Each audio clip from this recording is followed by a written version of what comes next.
takes a minute to actually show up on Facebook. I am super excited today to have one of my very favorite people. I've met a lot of cool people in the internet world, but Liz is truly one of my favorites. She's love and light and joy, and she's just so incredibly real.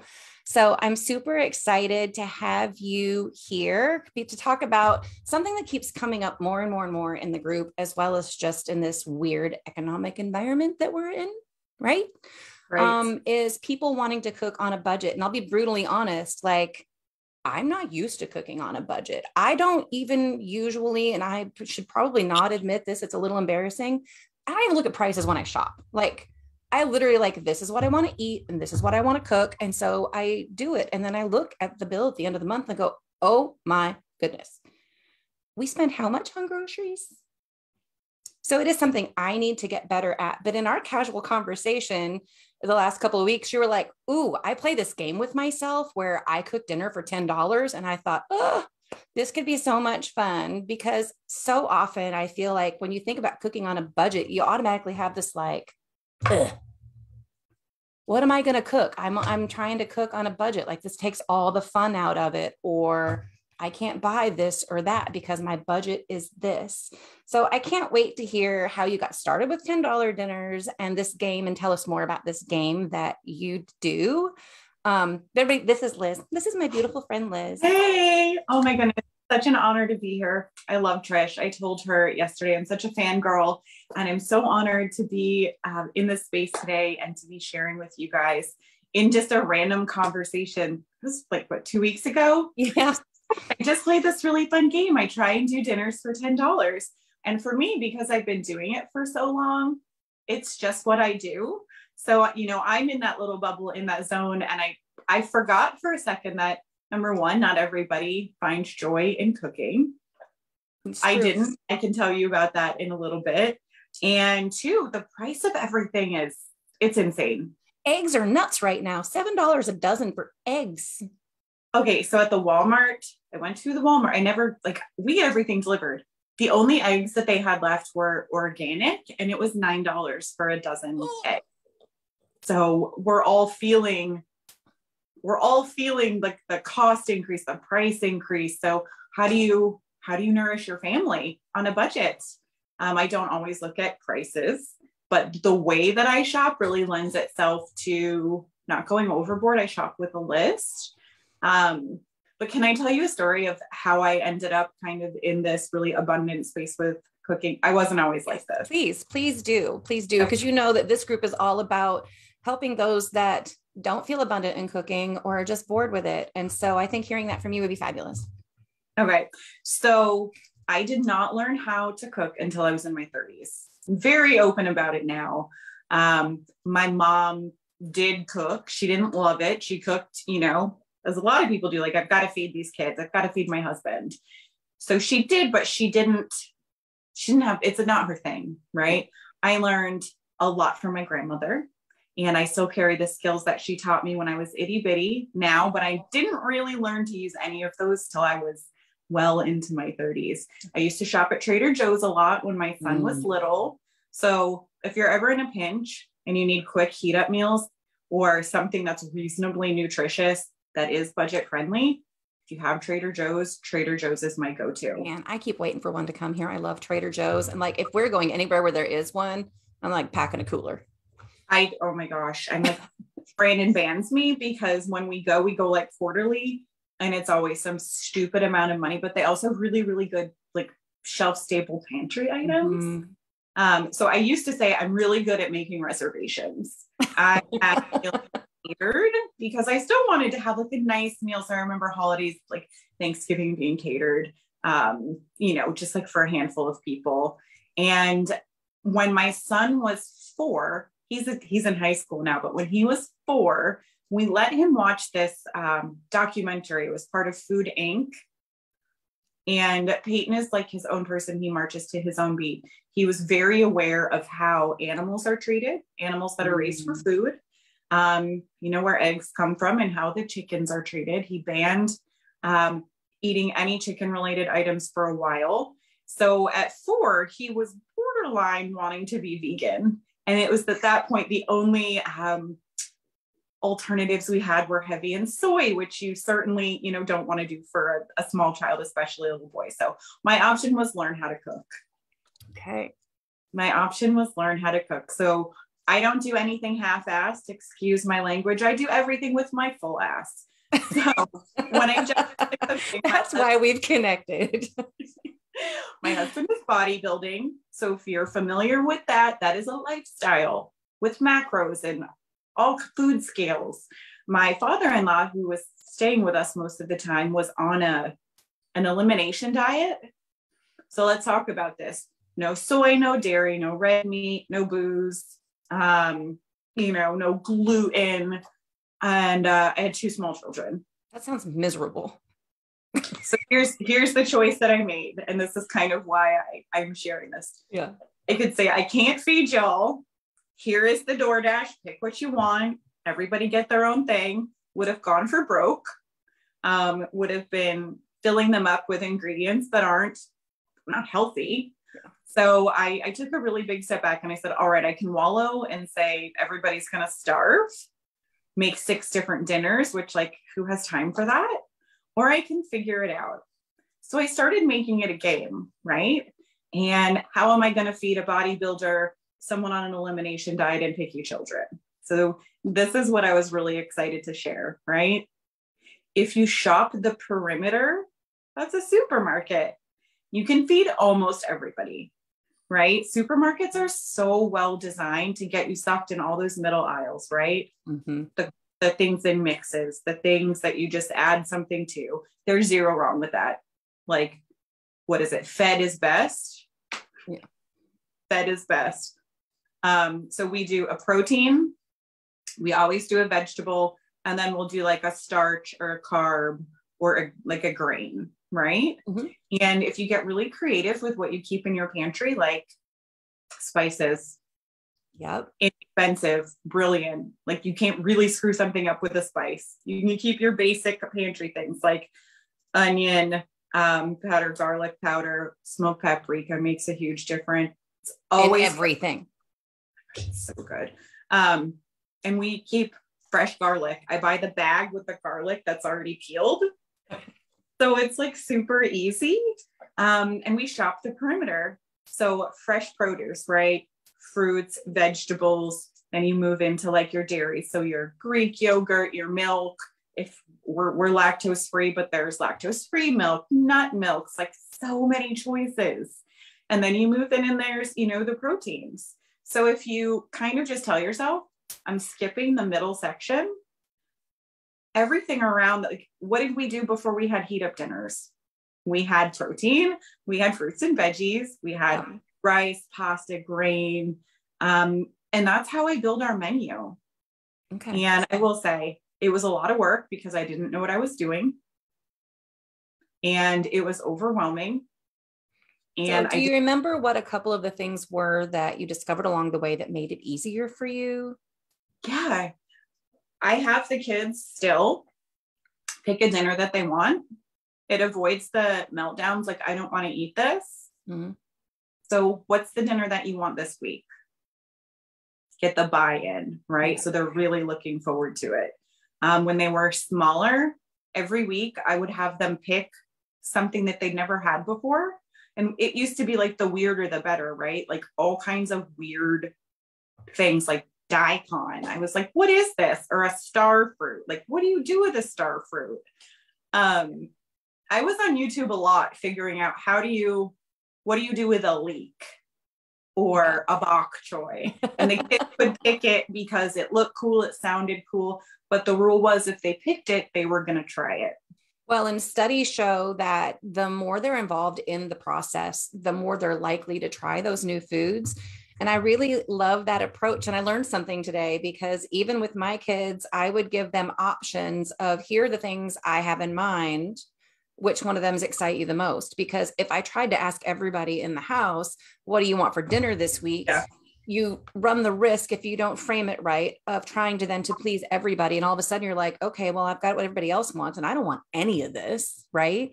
So I would give a larger menu and be like, tell me what you want. But I love the idea of, in terms of introducing them to something new, is pick something you've never tried before, because it does get their buy-in. And the more you get them to try those things, the less nervous they're going to be when you present them with something they didn't pick out. And I think that's a great tip, and for anybody, but particularly those with picky eaters.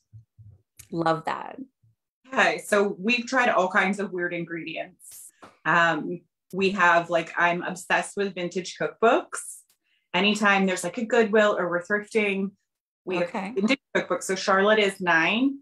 When she does her recipe, she finds it from a cookbook, right? She's not Googling and whatever. She makes her list of ingredients. And now that she's a little bigger, I involve her in, let's get the dinner that you picked that you would like to serve. Let me help you prepare it. So there's a lot of, it was by accident. I didn't design it this way, but there's been a lot of layers, time spent with the kids. They're learning important life skills. So I'm not going to be one of those moms who's raising a boy that's like, oh, future wife, make me all my meals or survive off of, a cup of noodles in college. So there's a lot of layers that have ended up being really beautiful for our family. What have you noticed in terms of, such a big part of what I do is really trying to break down those barriers that make it stressful and overwhelming, the things that you're talking about, so that it creates more space for that connection? Like, even aside from the lessons that they're learning, can you think of specific examples or ways that it has changed the way you connect with your family or communication with your family? Yeah. I went through a phase. It was about that phase with the elimination diet and all that stuff, where dinner time was a nightmare. Yeah. I'm not eating this. Charlotte was like, 3, it was a disaster, to the point where, like, the thought of trying to make the dinners was really triggering and would, like, bring up a lot of anxiety. So in that space where I was like, okay, I can choose to wallow and have this be a disaster, or I can flip my mindset and look at it as a fun, new something.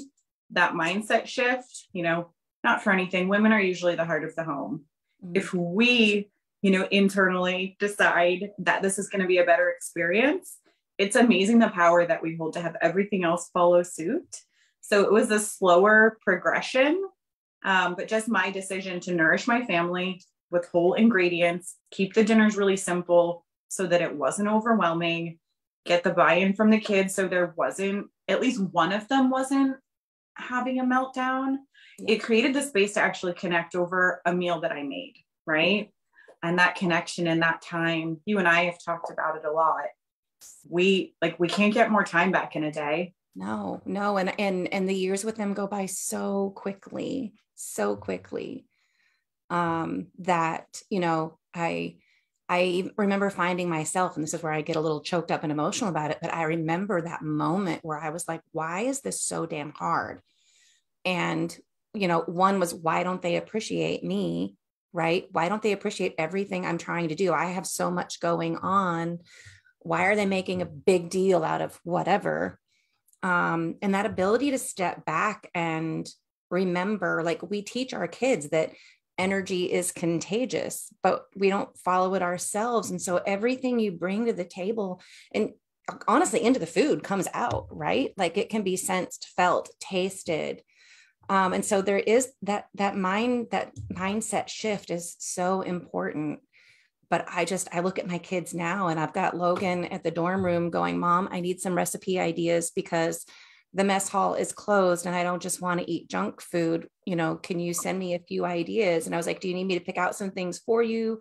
Make the grocery list? He's like, no, I can do all of that. Like, he knows enough at this point that he knows he can do it. He just needs a little, like, I'm not even sure where to look, right? Or how to get started, but he's got the supplies and he's been around cooking enough to know. But I just think of how it's changed the communication in our family, but it really did start with me, and mealtime was miserable. It was awful. We've all been there.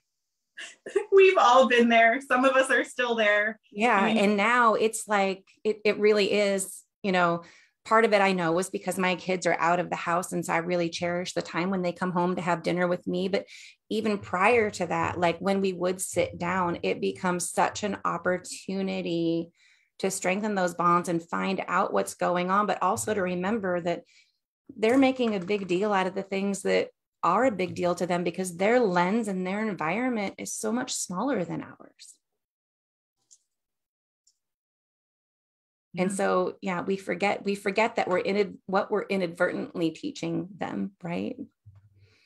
So I love that so much. I can't tell you how much I love the idea of having them pick something they've never had before.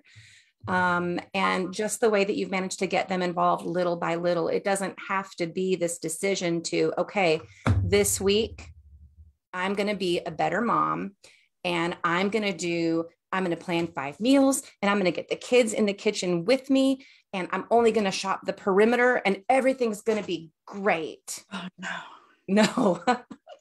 Nope. I think sometimes this topic brings forward a lot of overwhelm, right? Because as moms, we wear, just call it what it is. We wear like every hat, right? Yeah. And my big thing is do one small thing with great love. Yes. Right. For any new something, right? So maybe it's, I'm going to let one of my kids pick out a weird ingredient this week. Or maybe it's next week, I'm going to commit to 2 dinners that don't have any like prepared ingredients or something from a box or whatever, or one, right? Keep it simple. Yes. Reduce one habit at a time. We try so hard. And I said all of that to be like, we don't have to do it all.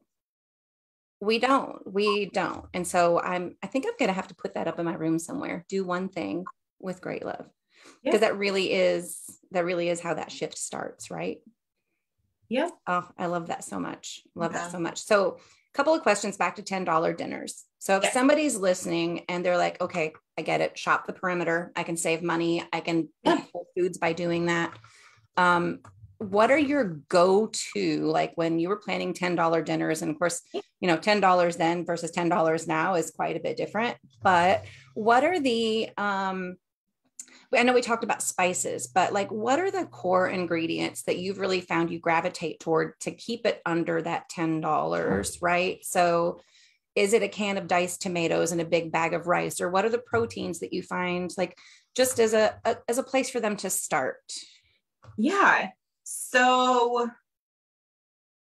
I keep it really simple. At least I don't so much anymore because it's been 10 plus years of this. Yeah. When I was first trying to figure this out, I would say, okay, what's on sale? Especially now. So to answer your question, my go-to easy breezy, awesome dinner was a frittata. Well, now a frittata costs like $30. It's like a super gourmet. Like at the end of the week, whatever veggies I had left, I'd roast them, make a frittata. Well, that's it's not happening anymore. So for example, you could do like, okay, any vegetable tastes better, in my opinion, roasted. Mm-hmm. So good. $4.50, whatever your vegetable is, olive oil, whatever spices you want, always fresh garlic, stick it in there till it's done.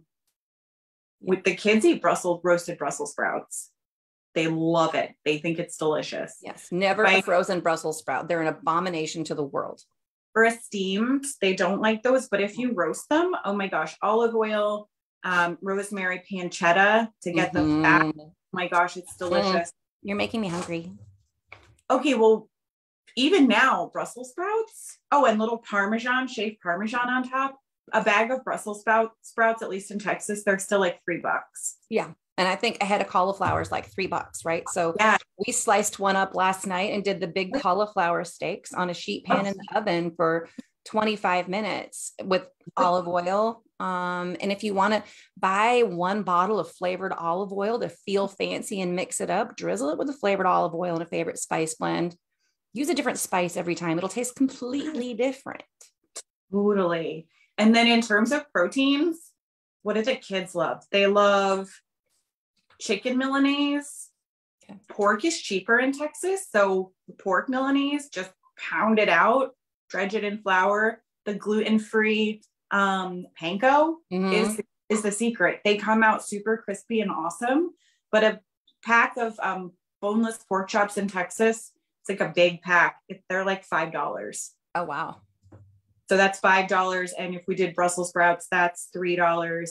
And then maybe like a rice pilaf or quinoa, or that's less than $10. Yeah. All in. And there's no preservatives, right? Right. It's a vegetable and, you know, whatever I have sitting in the pantry. So that's how I do a lot of dinners. I did the pork Milanese with like an apple cabbage slaw. Yum. Cabbage is cheap, and we just tried this too. The cauliflower steaks have been really popular. Mm-hmm. I tried that with a cabbage. Oh, yeah. How was it? Brandon hates cabbage. He thinks it's disgusting, but I'm telling you, if you roast it, totally different flavor profile. Well, roasting brings out a sweetness that most of those cruciferous vegetables, those really, I'm even going to say typically smelly vegetables, right? When you roast them, it brings out a sweetness and a different level of flavor. Yeah. So that's why I always say, like you said, he hates cabbage. Logan hates zucchini, and he really does hate zucchini. Like, we know this at this point. I don't make him eat it anymore. But if your kid says they don't like cauliflower, just try cooking it a different way. Don't give up. Don't waste the cauliflower because your family says they don't like it. Try it a different way. And you may surprise yourself. Because roasting is a game changer. I also love it because it is literally 2-minute prep, 5 if you're having to cut it up, and then it's set it and forget it. And so you can do that with a sheet pan meal and do the same thing with the meat, right? Yep. You can make it fast and simple. And like Liz just showed us, for $10, which is so much fun. I think if anything else, you've kind of talked to us about, you can take something that seems overwhelming and difficult and you can gamify it, right? You can turn those things into something that can be fun, and, get your family involved in that game, right? Yeah. However little that might be. I know one of the ideas I have in my bringing fun back to mealtime freebie is, make a list of 30 different recipes, right? Like on little pieces of paper, and make 10 of them something your tried and trues, right? Maybe make half of them your tried and trues and throw in 15 new ones and just shake them up, have them in a bowl. And then everybody picks one out of the bowl. That's one way that you've approved all the meals that are in there, but everybody gets to have a piece of the fun of the meal planning without all the pressure being on you. This is why I'm obsessed with following everything that you do. And I'm like a fangirl on all of your stuff, because even though I know that, hearing it from someone else or having someone else kind of solidify that, I'm like, yeah, if Trish is doing it, I'm on the right track. Thank you. I love that you say that, because to me, I'm like, wow, I love meeting other people because, it's one thing for me who's obsessed with cooking and obsessed with all things entertaining, right? To get up here and talk to people about what I'm so passionate about, but I love meeting other moms who have been through the struggle. And let's be honest, sometimes we're all still in the struggle, myself included, depending on what life throws at you. But it's good for them to hear from somebody other than me as well, right? That has nothing to gain from it. Nope. So, I'm just obsessed with talking about just kind of homemaking in general. Yeah. Can I end with one tiny thought? Yeah, please. Okay. Oh, and then I had one more kind of quick question or topic, but yes, please do. So I'll just, for anyone that's on the replay or here or whatever, to say, hey, so I can say hi back. But this whole transition started for me with the decision to not let mealtime suck, right? So instead of saying, oh my gosh, I have to make dinner, I have to make dinner, and all the feelings that go along with that. And I still do it to this day. It's been years, so like a decade plus. Say, oh my gosh, how lucky am I that I have food in the fridge, pantry full of stuff, because not everybody's in that boat right now. Yeah. How lucky am I that I get to make a nourishing meal for my family? And on the days where I'm exhausted and nothing is going well, it takes a little more effort, right? But it's 2 months to a new neural pathway. Yeah. So if you just started today or this week and saying, you know what, I'm so blessed to be able to make this dinner that will nourish my family and the time that we get to share, it's a really solid start. Yeah. Well, and how lucky am I to have people that I love enough and love me enough to share this space with me? Yes. Right? Yeah. See, now you're making me all sappy. You're making me all sappy. So I'm going to, before we finish up, and I know we're running out of time, but I'm going to refer back to another interesting conversation, because I love the question that you posted on your personal wall the other day is, does the word homemaker, how does that make you feel? And I wanted to bring that up today because I'll be honest, when I read it, I was like, ooh, I don't like that word. And only because, and I had to really think about, what am I saying why am I feeling that way? And I think a lot of people that were commenting back and forth was very much the same, is it's a cultural perception of what that word means. But at the end of the day, whether you're a stay-at-home mom, whether you're a work from home mom, you're a corporate mom, you're a whatever mom, busy professional woman, I don't care what you call it. At the end of the day, we're all still trying to make a home and a safe place for ourselves and our loved ones. So I challenge you to reframe your thoughts and your feelings when it comes to the word homemaker, because the truth is, it's one of the biggest blessings and biggest responsibilities I feel like we have, but we have to change our mindset around what that word really, really means. It doesn't mean Susie, the quintessential Susie homemaker title. It doesn't mean that I'm a stay-at-home mom who doesn't do anything, which, by the way, stay-at-home moms have one of the hardest jobs in the entire world. So don't mean it derogatory in any way, but I think there's such a dichotomy of I'm a strong feminist and no, I'm a stay-at-home mom, and these kind of war of the worlds, right? And the truth is, we're all trying to do the same thing, which is creating a safe and comfortable space for our loved ones, whether that be family, friends, spouses, and children. And so let's rethink what homemaker means. And thank you so much for bringing light to that. Oh my gosh, I'm obsessed with that. I'm on a mission this year to create a movement, right? Yeah. I hugely, in my heart of hearts, believe that we as women, we can change the world one home at a time. And all it is that one meal at a time. And I found that that word did feel triggering for a lot of people, and they weren't quite sure why.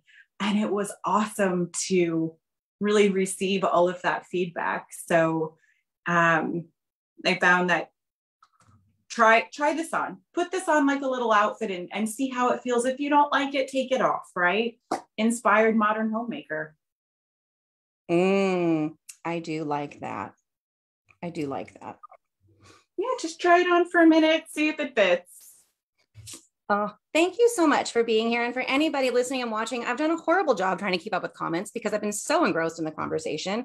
But if you've posted questions, I will get back to you. Liz will get back to you. And by all means, if you need some $10 meal inspiration, either one of us are more than happy to point you in the right direction. And if you're getting overwhelmed and you're feeling all the feels of that moment, you have a community right here to help you. And all you have to do is shoot me a message and I can help talk you off the ledge, and we can talk about what's going to help you take that one small step with great love.